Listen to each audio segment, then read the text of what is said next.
really doesn't look that bad. You can clearly see that it's water, it's just a bit thick and blocky because of the low particle count. But being able to create something like this in a minute would have been unimaginable 20 years ago. So how exactly does computer-generated water work? Well, it consists of two things. Particles, like this gravel, and smoke.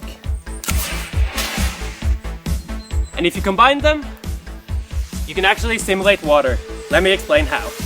The development of fluid animation techniques based on the Navier-Stokes equation began in 1996 when Nick Foster... Are you reading Wikipedia? Okay, in simpler terms, think of a water simulation as just a smoke simulation. Here's what a smoke simulation with gravity turned on looks like. And if you turn this into a mesh and apply a water shader, it kinda looks like water. This is because smoke simulations handle the pressure calculations that give water its look really well. However, the problem with a smoke simulation is that it's not really good at conserving mass. So if we take something that has no issues conserving mass, a particle, and push a bunch of them through the smoke sim, we now have a consistent amount of water from the particles and the look of water from the smoke. Just see how much better that looks. I'm slightly simplifying here, but this is basically how all water simulations are done nowadays. But why do water simulations take so long to simulate, especially for higher quality results? Particles are actually really quick to simulate. Here's a million of them, and this sim only took 5 seconds. Well, the culprit is the other half of our water simulation, the smoke simulation. Smoke is simulated using voxels, which is like a 3D grid of blocks. And in order to double the quality of the simulation, we need to add twice as many voxels in the x-axis, but also the y and the z-axis. Meaning, in order to get a simulation that is twice as good, we'd need 8 times as many voxels, making the simulation take 8 times longer. And for 4 times the quality, the simulation will roughly take 64 times as long. This is what makes high quality simulations take ages. So with all of this in mind, how good can we get a simulation to look with only 1 hour? Well, let's find out. I want to create something inspired by this scene in the Hunger Games, where black sludge floods an area. I especially like the part when it hits an edge and creates a big splash, so let's try to replicate that. Since it's gonna be almost impossible to make a full 3D scene look good in an hour, I'm gonna film a real plate and add the black sludge to it. After that awkwardness is done, I start by tracking the shot and then create 3D geometry matching the plate so the water can collide against it. Next up is the water sim, and I don't have time for anything too fancy here, so I use a sphere as an emitter and shoot a bunch of water towards the wall. I also add some viscosity to the simulation, which is like the thickness of the fluid. This, plus a black shader, gives it a bit more of a gooey look. I also create a wet map to mark where the ground should be black, and finally render it all out. I quickly composite the layers together, and it's done. Here's how it turned out.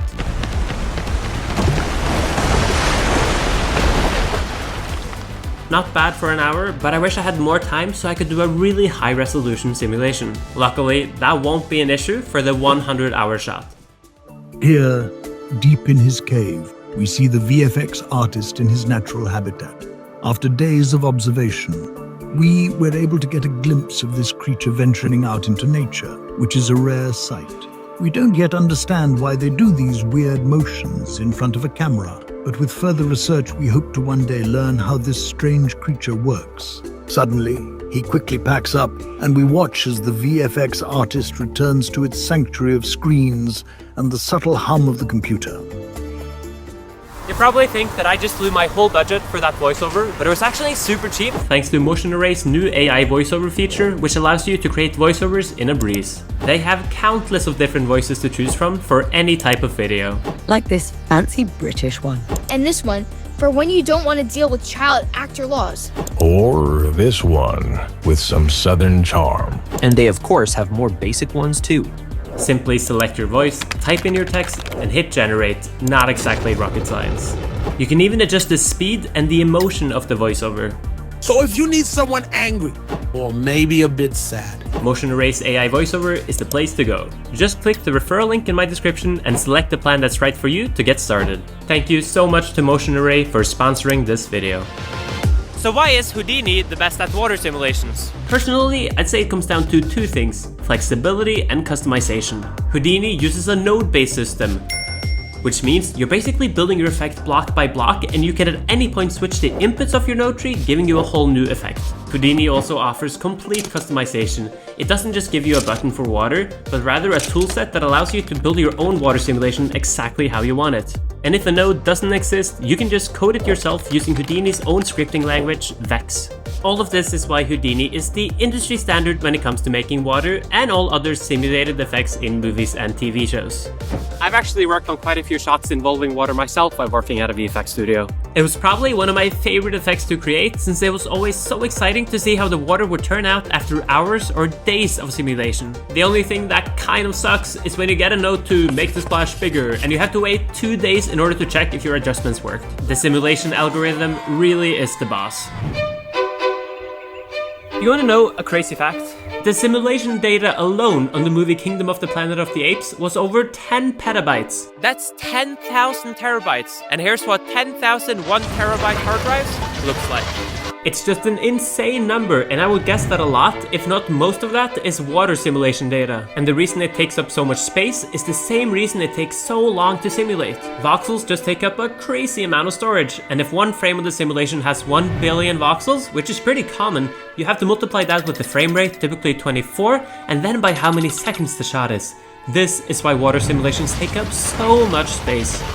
Considering this, it would be a fair assumption to think that simulating water in real time would be impossible. Well, that's actually not the case. Liquigen is a software that allows you to simulate and render water in real time. It does this by using the GPU instead of the CPU for the calculations, plus a bunch of other optimization tricks. However, it's not as accurate as a CPU simulation, but still a really good option for smaller scale simulations. And this wouldn't be a proper water simulation video if I didn't talk about the one movie that's pretty much all about water simulations, Avatar: The Way of Water. This movie really pushed the boundaries of what's possible with current tech water simulation, and they nailed it. It is such a gorgeous movie with mind-blowing water shots. Because of this, I want to create my 100-hour water simulation shot inspired by this movie. Whales jumping out of water and landing with a magnificent splash is something I've always wanted to simulate, and in Avatar they have whales on steroids, tulkuns.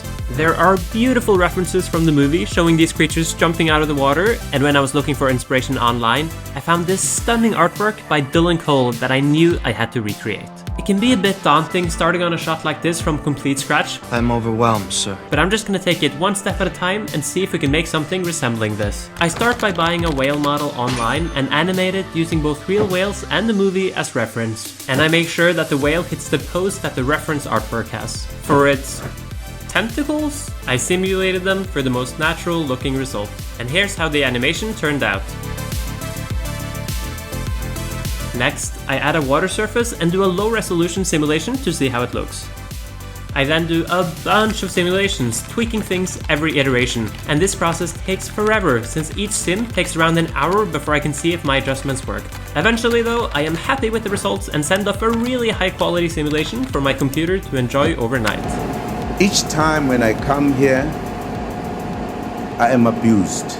The next step is whitewater. This is all the white foam, bubbles and spray which we simulate and render separately from the water for more control. For this, I need a lot of particles, so I split it into a few different sims to make it work. I then create an ocean surface and apply the same surface displacement to the main water simulation's edges as well, so it blends in perfectly with the rest of the ocean. And lastly, I render it, which took 40 hours. After all this work, we're left with this, but we're not done. I would say the environment around the water simulation is almost as important as the water itself. So using our reference as a guide, let's continue building out our scene. I render out some mountains for the background, add a sky, floating mountains, birds, and most importantly, some fog and clouds. And with that, plus a bunch of smaller tweaks, it's done. We've now completed all of our time challenge renders and hopefully learned a thing or two along the way. So without further ado, let's have a look at them all.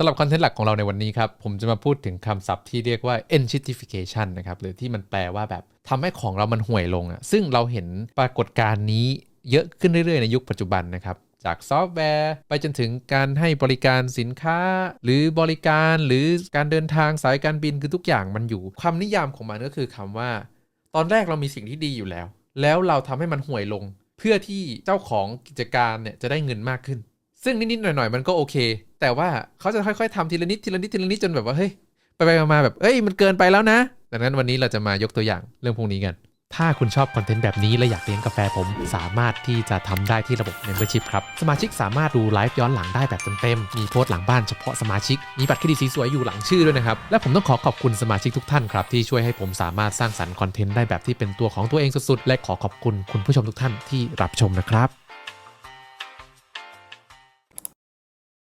เอาคำนิยามก่อนนะคำว่า enshittification เนี่ยคือ enshittification shit เนี่ยก็คือขี้ถูกไหมคือทำให้มันเป็นขี้ enshittification นะครับทำให้มันห่วยลงเป็นปรากฏการณ์ที่เกิดขึ้นมานานแล้วแต่ว่าเขามีคำนิยามคือหมายถึงว่าคนที่คิดคำนี้ขึ้นมาหรือว่าคนที่ใช้คำนี้นะเขาบอกว่านิยามเป็นอย่างนี้คือตอนแรกเนี่ยเจ้าของสินค้าหรือบริการเนี่ยก็จะให้บริการคุณก็เข้ามาใช้เพราะว่าเซอร์วิสมันดีคุณก็ใช้เหมือนหมึกเครื่องปริ้น